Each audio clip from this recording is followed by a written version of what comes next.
आज हम लोग क्लास 6 के साइंस नंबर फर्स्ट चैप्टर पढ़ेंगे। आज हम लोग क्लास 6 के चैप्टर नंबर फर्स्ट पढ़ेंगे, जिसका नाम है कंपोनेंट्स ऑफ फूड, भोजन के घटक। क्या पढ़ना? भोजन के घटक पढ़ेंगे आज हम लोग, ठीक है। भोजन कहाँ से प्राप्त होता है, भोजन में मुख्य पोषक तत्व कौन कौन से होते हैं, उसके बारे में हम लोग जानेंगे। भोजन ही एक ऐसा चीज़ है जिससे हम अपने ज़िंदगी को, अपनी आवश्यकताओं को पूरा करने में मदद करता है। आगे पढ़ेंगे। सबसे पहले जानते हैं कि हमारे शरीर की वृद्धि एवं विकास के लिए विभिन्न प्रकार के, हमारे शरीर में वृद्धि एवं विकास के लिए विभिन्न प्रकार के पोषक तत्वों की आवश्यकता होती है। इसे सम्मिलित रूप से भोजन प्राप्त किया जाता है। पोषक तत्व निम्नलिखित प्रकार के हो सकते हैं। पोषक तत्व जिसको हम लोग कह सकते हैं पोषक तत्व क्या क्या? कार्बोहाइड्रेट से वसा, विटामिन, प्रोटीन, ये सभी चीज़ क्या है? पोषक तत्व है। आगे पढ़ेंगे बच्चों। कार्बोहाइड्रेट किस किस चीज़ से प्राप्त होता है? गेहूं से, चावल से, तरबूज से, आम से, गन्ना से, आलू से, शकरकंद से। कार्बोहाइड्रेट के बारे में जानते हैं थोड़ा। अगर हमको कार्बोहाइड्रेट की जांच करनी है तो उसको जांच कैसे करेंगे? तो आयोडीन का परीक्षण करेंगे। इसके जांच करने के लिए आयोडीन का इस्तेमाल करेंगे। आयोडीन जब इसमें डालेंगे तो जिससे नीला काला रंग प्राप्त होता है। अब नेक्स्ट इसी में पढ़ना, कार्बोहाइड्रेट के जल में घुलनशील रूप को मंड कहते हैं। मंड किसको कहेंगे? जब कार्बोहाइड्रेट जल में घुल जाता है तो उसे मंड कहा जाता है। इसे ऊर्जा देने वाला भोजन भी कहते हैं। कार्बोहाइड्रेट को क्या कहते हैं? ऊर्जा देने वाला भोजन। जैसे आप चावल खाइएगा तो चावल खाने से आपको क्या मिलेगा? एनर्जी मिलेगा। इसीलिए इसको क्या कहा जाता है? ऊर्जा देने वाला भोजन कहा जाता है। किसे कहा जाता है? कार्बोहाइड्रेट को कहा जाता है। 1 ग्राम कार्बोहाइड्रेट में 4.2 कैलोरी ऊर्जा प्राप्त होती है। 1 ग्राम कार्बोहाइड्रेट से कितना एनर्जी प्राप्त होता है? तो याद रखिएगा 4.2 कैलोरी ऊर्जा प्राप्त होती है। आलू खाइएगा, गन्ना खाइएगा, पपीता वगैरह से कार्बोहाइड्रेट हमें प्राप्त होती है। तो कार्बोहाइड्रेट के बारे में पहले हम लोग कुछ पढ़ लेंगे, उसके जस्ट बाद क्वेश्चन करेंगे और फिर आपका जो भी बुक का सवाल है उसको पूरा मुकम्मल करेंगे। चलते हैं नेक्स्ट में चलते हैं। क्या पढ़ना है? प्रोटीन के बारे में। देखिए, प्रोटीन की कमी से एक बीमारी होता है, ठीक है, उसको याद रखिएगा, जिसका नाम है क्वाशिओकोर। याद रखिएगा, ये क्या नाम है? मरामस एवं क्वाशिओकोर, जिसको क्वाशिकोर कहते हैं। क्वाशिकोर प्रोटीन से होने वाली बीमारी को क्या कहा जाता है? क्वाशिओकोर कहा जाता है। प्रोटीन की खोज 1838 ईस्वी में हुआ था। कब हुआ था? 1838 ईस्वी में बर्जीलियस नाम के वैज्ञानिक ने किया था। आगे इसी में हम लोग को पढ़ना है क्या? इसका परीक्षण कॉपर सल्फेट से किया जाता है। हम लोग पढ़ें कार्बोहाइड्रेट का परीक्षण किससे किया जाता है? आयोडीन से किया जाता है और उससे नीला काला रंग हो जा रहा था। जबकि प्रोटीन का हमको परीक्षण करना होगा, जांच करना होगा, तो इसका जांच किस चीज़ से किया जाएगा? तो प्रोटीन का जांच किया जाता है कॉपर सल्फेट से किया जाता है, जिसमें बैगनी रंग प्राप्त होता है। अगर इसका इस्तेमाल करेंगे तो कैसा रंग प्राप्त होगा? बैगनी रंग प्राप्त होगा। प्रोटीन की कमी से क्वाशिओकोर रोग होता है। प्रोटीन की कमी से कौन सी रोग होता है? क्वाशिओकोर रोग होता है। प्रोटीन किस किस चीज़ में मिलेगा? तो देखते हैं, चना में, मूंग में, दाल में, राजमा में, मांस, मछली वगैरह में प्रोटीन प्राप्त होता है। आगे नेक्स्ट हम लोग पढ़ना है। क्या पढ़ना नेक्स्ट? वसा। वसा किस चीज़ में से प्राप्त होता है? तो मांस, मछली, दूध, तेल वगैरह से क्या प्राप्त होता है? वसा प्राप्त होता है। वसा की खोज 1943 ईस्वी में ब्लोर ने किया था। याद रखिएगा, वसा का खोज किसने किया था? तो 1943 में किया था। किसने किया था? तो ब्लोर ने किया था। 1 ग्राम वसा से हम लोग को 9.2 कैलोरी ऊर्जा प्राप्त होती है। 9.2 कैलोरी क्या प्राप्त होती है? ऊर्जा प्राप्त होती है 1 ग्राम वसा से। इसे अत्यधिक ऊर्जा देने वाला भोजन भी कहा जाता है। कार्बोहाइड्रेट को भी अत्यधिक ऊर्जा देने वाला भोजन कहा जाता है और वसा को भी। वसा की कमी एवं अधिकता दोनों से कुपोषण हो सकता है। वसा की कमी के कारण भी कुपोषण होगा और वसा के अधिकता के कारण भी कुपोषण रोग होगा। अब नेक्स्ट हम लोग पढ़ते हैं, वसा के बारे में पढ़ लिए। वसा के कुछ स्रोत देख लेते हैं। पादप विटामिन के बारे में पढ़ते हैं। तो विटामिन 2 तरह का होता है। एक होता है विटामिन जो आपको जल में घुल जाता है। जल में घुलने वाला विटामिन का नाम है विटामिन बी और विटामिन सी। ये आपको जल में घुल जाता है, विटामिन बी और सी। बाकी जो जल में नहीं घुलता है उसको बोलते हैं वसा में घुलता है। वसा में घुलने वाला विटामिन को याद रखना आपको कीड़ा से। क्या चीज़ से याद रखिएगा? कीड़ा।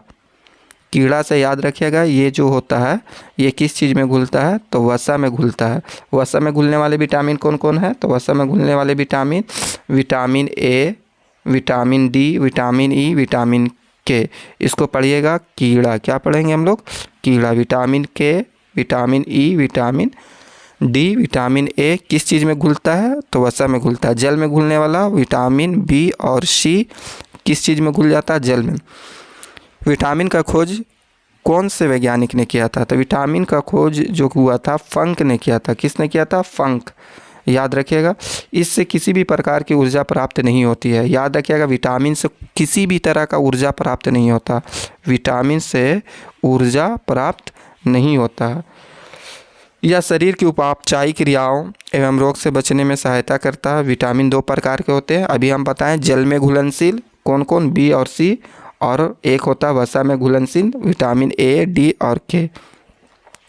वसा में घुलनशील विटामिन यकृत में जमा हो जाता है। कहाँ जाता है? वसा में जो घुलता है विटामिन वो आपके लीवर में जाके संचित हो जाता है। मानव शरीर के अंत में बनने वाला विटामिन B3, B6, B12 और विटामिन के है। विटामिन किस चीज़ से प्राप्त होगा? तो पपीता से, गाजर से, आम से, ये सबसे क्या प्राप्त होगा? विटामिन प्राप्त होगा। अब हम कुछ सवाल को देखेंगे, उसके बाद आपसे एक यहाँ पे ये चार्ट आप याद रखिएगा।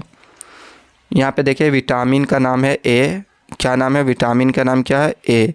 विटामिन ए से कौन सी रोग उत्पन्न होता है? विटामिन ए की कमी से रोग उत्पन्न होने वाले नाइट ब्लाइंडनेस, जिसको बोलते हैं दृष्टिहीनता, मतलब कि रात में आपको नज़र नहीं आएगा, तो उससे विटामिन ए की कमी से होती है। इसका लक्षण क्या होता है? कमज़ोर दृष्टि हो जाएगा, ठीक है, दिखाई ना देना, कभी कभी पूरी तरह से दिखाई देना बंद हो जाता है विटामिन ए की कमी से। विटामिन B1 जिससे कौन सी बीमारी होती है? बेरी। इसमें मांसपेशियां और काम करने की ऊर्जा में कमी आती है। आपकी मांसपेशियां जो होगा आपका उस लायक काम करने के लिए नहीं तैयार होगा जितना आप चाहते हैं, और बार बार उसमें पेनफुल होगा। विटामिन सी से स्कर्वी रोग होता है। याद रखना, विटामिन सी से कौन सा रोग होता है? स्कर्वी रोग। स्कर्वी रोग में मसूड़े आपका फूल जाएगा, घाव अधिक समय में तक रहेगा, जल्दी से जख्म नहीं भरेगा। विटामिन डी की कमी से रिकेट्स होता है। रिकेट्स विटामिन डी के कमी से होता है, जैसे हड्डियों का मुलायम होकर मुड़ जाना।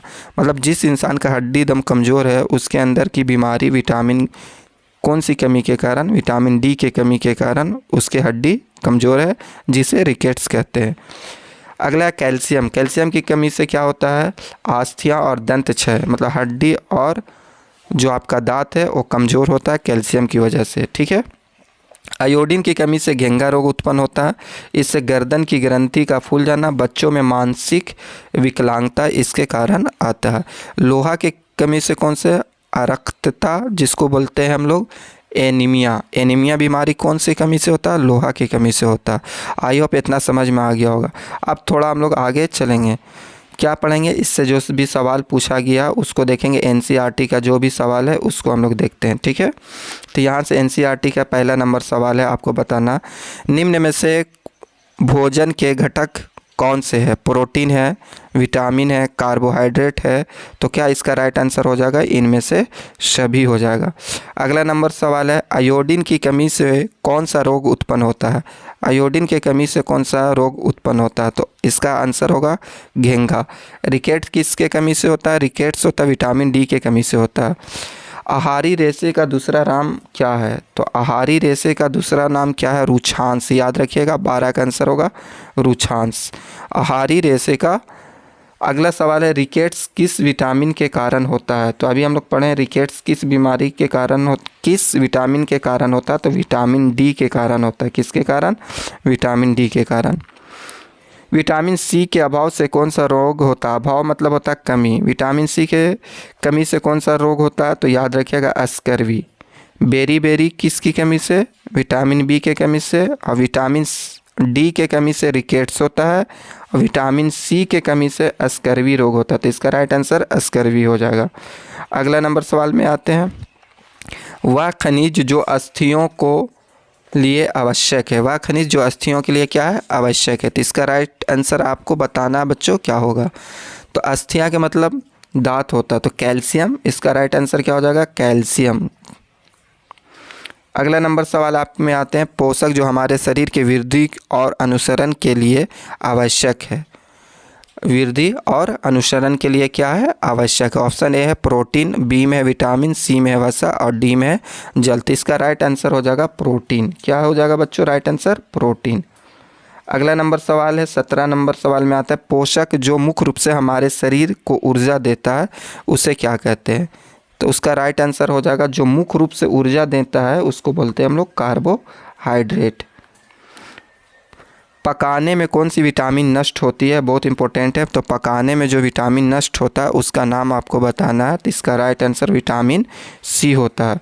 और धोने में कौन सा विटामिन की कमी होता है, यह आपको बताना है कमेंट करके, ठीक है। जब हम किसी भी साग सब्जी फल फ्रूट को धोते हैं तो कौन सा विटामिन का नष्ट होता है, यह आप हमको कमेंट करके बताइएगा। चलिए अब आते हैं आपके जो क्वेश्चन है आपकी किताब में, उसको देख लेते हैं।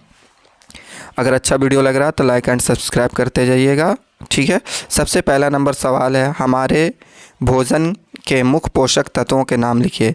तो हमारे भोजन में मुख्य पोषक तत्व कार्बोहाइड्रेट, प्रोटीन, वसा, विटामिन। याद रखिएगा कौन कौन पोषक तत्व है, कार्बोहाइड्रेट, प्रोटीन, वसा, विटामिन और खनिज होते हैं। इसके अलावा आहारी रेशे और पानी की आवश्यकता भी हमारे शरीर की होती है। 2 नंबर सवाल में आते हैं। 2 नंबर सवाल कहता है, निम्नलिखित के नाम लिखिए। तो पहला क्वेश्चन कर रहा, पोषक जो मुख्य रूप से हमारे शरीर को ऊर्जा देते हैं, मुख्य रूप से हमारे शरीर को ऊर्जा देते हैं कार्बोहाइड्रेट और वसा। याद रखिएगा इसका राइट आंसर हो जाएगा कार्बोहाइड्रेट और वसा। 2 नंबर सवाल में खा का दूसरा का खा का सवाल है, पोषक जो हमारे शरीर की वृद्धि और अनुक्षरण के लिए आवश्यक है, तो विटामिन। इसका राइट आंसर क्या होगा, दूसरा का। तो दूसरा का राइट आंसर हो जाएगा प्रोटीन। क्या हो जाएगा, प्रोटीन। गा नंबर सवाल में कहता है, वह विटामिन जो हमारी अच्छी दृष्टि के लिए आवश्यक है, तो विटामिन ए। इसका राइट आंसर होगा विटामिन ए। गा का क्वेश्चन कहता है, वह खनिज जो अस्थियों के लिए आवश्यक है, हड्डियों के लिए आवश्यक है, तो क्या है, कैल्शियम, ठीक है। और विटामिन डी की भी ज़रूरत होती है। अभी हम लोग पढ़े विटामिन डी के कमी से रिकेट्स होता है, हड्डी का मुलायम हो जाना। 2 ऐसे खाद्य पदार्थों के नाम लिखिए जिनमें निम्न पोषक प्रचुर मात्रा में उपलब्ध होते हैं। तो अभी हम लोग बहुत से पढ़े हैं, वसा। वसा क्या में रहता है, घी में रहता है। वसा में पढ़ना था तो घी, मक्खन, दूध, अंडा आदि में वसा पाया जाता है। मंड में क्या होता है, तो मंड में आपको पूछेगा मंड में क्या होता है, तो मंड में आपका होता है बाबू आलू, चीनी, चावल आदि, ठीक है। आहारी रेशा क्या हो जाएगा, आहारी रेशा में सब्जियां, फल आदि आ जाएगा। प्रोटीन, प्रोटीन में होगा दूध, फल, अंडा आदि, ठीक है। अब नेक्स्ट हम लोग पढ़ेंगे, नेक्स्ट चौथा नंबर सवाल में पढ़ेंगे, इनमें सही कथन की अंकित कीजिए। कौन सही है कौन गलत है ये आपको बताना। पहला नंबर है, केवल चावल खाने से हम अपने शरीर के पोषण आवश्यकता को पूरा कर सकते हैं, सिर्फ चावल खाने से थोड़ी कर सकते हैं। तो ये आपका क्या हो गया, पहला गलत हो गया। दूसरा में आते हैं, संतुलित आहार खाकर अभाव जन रोगों की रोकथाम की जा सकती है। बिल्कुल ये बात सही है। शरीर के लिए संतुलित आहार में नाना प्रकार के खाद्य पदार्थ होना चाहिए। किस तरह का खाद्य पदार्थ होना चाहिए, तो शरीर के संतुलित आहार में अच्छे प्रकार के खाद्य पदार्थ होना चाहिए। यहाँ पे ये होगा अच्छे प्रकार के खाद्य पदार्थ होने चाहिए, ठीक है। यहाँ पे ये आपका क्या है, यहाँ पे बढ़िया से ध्यान दीजिएगा ये वाला बात, ठीक है। शरीर के सभी पोषक तत्व उपलब्ध कराने के लिए केवल मांस पर्याप्त है, नहीं, गलत है। सिर्फ मांस से ही नहीं होता। अगला नंबर में आता है, रिक्त स्थानों को पूर्ति करना। विटामिन डी के अभाव से कौन सा रोग होता है, तो अभी हम लोग पढ़ लें, रिकेट्स विटामिन डी के अभाव से होता है। फिर खा में आपको बताना है कि कमी से बेरी, किसकी कमी से बेरी नामक रोग होता है, तो बेरी विटामिन B1 के कमी से होता है। विटामिन सी के अभाव से स्कर्वी नामक क्या हो जाएगा, स्कर्वी नामक रोग होता है। हमारे भोजन के अभाव से रतौंधी होता है, तो विटामिन ए के कमी से। नेक्स्ट आपका जो सवाल है, अब यहाँ पे ध्यान से देखिएगा, ये आपका पूरा 6 क्लास का टोटल क्वेश्चन पहला चैप्टर का हम लोग कर लिए हैं। कैसा लगा वीडियो, लाइक एंड सब्सक्राइब ज़रूर कीजिएगा।